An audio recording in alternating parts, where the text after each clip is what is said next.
ভারত জুড়ে শুরু হয়েছে কান্নার রোল, বিশেষ করে সেই সব পরিবার যাদের সন্তান পড়াশোনার জন্য কানাডায় অবস্থান করছে কিংবা যারা কানাডা যাওয়ার স্বপ্ন দেখছে। ভারতীয়দের মধ্যে পড়াশোনা এবং কাজের জন্য কানাডা অত্যন্ত জনপ্রিয় এবং আকর্ষণীয় গন্তব্য।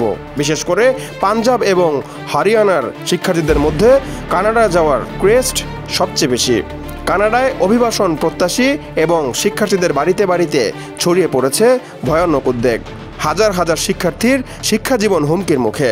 এতেই চিন্তার ভাঁজ পড়েছে প্রধানমন্ত্রী নরেন্দ্র মোদীর কপালে।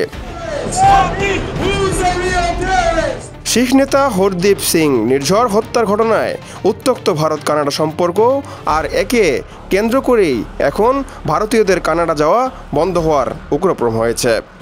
সাম্প্রতিক বছরগুলোতে কানাডার ভারতীয় শিক্ষার্থীদের একটি বিশাল গ্রুপ তৈরি হয়েছে, যার 41% পাঞ্জাব প্রদেশের। প্রতি বছর দেশটির শিক্ষা গ্রহণের উদ্দেশ্যে প্রায় 5 লাখ শিক্ষার্থীর পাড়ি জমায় কানাডা।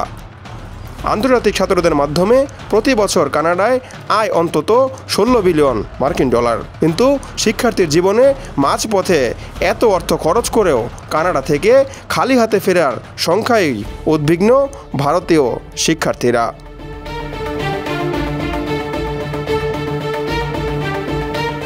সোমবার কানাডা হাইকমিশনের 6 কূটনীতিকে ভারত ছাড়ার নির্দেশের পর উদ্বেগ উৎকণ্ঠা বেড়ে যায়। বিষয়টি নিয়ে জোর চর্চা চলছে ভারতীয় গণমাধ্যমেও। বিশেষ করে যারা সেখানে পড়েছে তাদের ফেরত আসা নিয়ে যেমন উদ্বিগ্ন পরিবার, তেমনি তারা পড়ার উদ্দেশ্যে বিদেশ পাড়ি জমাতে চাইছে তারাও ইমিগ্রেশন নিয়ে দুশ্চিন্তায়। অভিযোগ উঠেছে কানাডায় অবস্থানরত ভারতীয় শিক্ষার্থীরা দেশটিতে বহু চড়াই উতরাই পার করছে।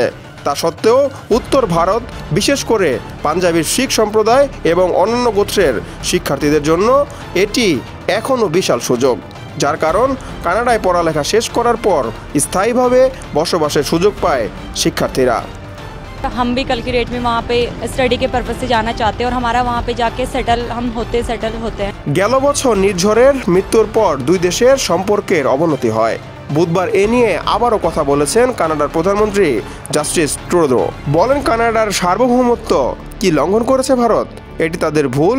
এদিন কানাডার পররাষ্ট্র মন্ত্রণালয় বিদেশি হস্তক্ষেপের অভিযোগ সংক্রান্ত কমিটিতে গিয়ে এই মন্তব্য করেন ট্রুডো। সোমবার ওই কমিটি ট্রুডো বলেছিলেন, নির্ঝর হত্যায় জড়িত থাকার তথ্য প্রমাণ দেওয়া হলেও নয়াদিল্লি তা অস্বীকার করছে। ভারত থেকে ব্যক্তিগত আক্রমণ করছে বলেও দাবি ট্রুডোর। Work with the government of India and Indian law enforcement counterparts on this matter. Canada সরকারের তদন্তকারী সংস্থা নির্ঝর হত্যায় ভারতীয় হাইকমিশনার সঞ্জয় কুমার বর্মাকে স্বাস্থ্য সম্পর্কিত ব্যক্তি বলে জানিয়েছেন। যদিও কূটনৈতিক রক্ষাকবচ থাকার অবস্থায় তার বিরুদ্ধে কোনো আইনি পদক্ষেপ নেওয়া হয়নি। ওই বিরোধীদের পরেই এই ইস্যুতে আবার উত্তপ্ত দুই দেশ। শুরু হয় কূটনীতিক টানাপোড়েন। খালিস্তানি নেতা নির্ঝরকে 2020 সালে সন্ত্রাসবাদী বলে ঘোষণা দিয়েছিল ভারত। 3 বছর পর কানাডা তাকে হত্যা করা হয়। এরপর নির্ঝর হত্যাকাণ্ডের ভারতের ভূমিকা আছে বলে অভিযোগ করে ট্রুডো। ট্রুডোর অভিযোগের পর মোদির অভিযোগ, ভারত ত্যাগ করতে চাওয়া মৌলবাদী শক্তি খালিস্তানপন্থীদের আশ্রয় দিয়েছে কানাডা। বর্তমান পরিস্থিতিতে প্রভাব পড়বে দুই দেশের বাণিজ্য, যার অনেকখানি আসছে শিক্ষার্থীদের কেন্দ্র করে। চলমান উত্তেজনা নিরসনে সরকার এর প্রতি আহ্বান জানিয়েছে ভারতীয়রা।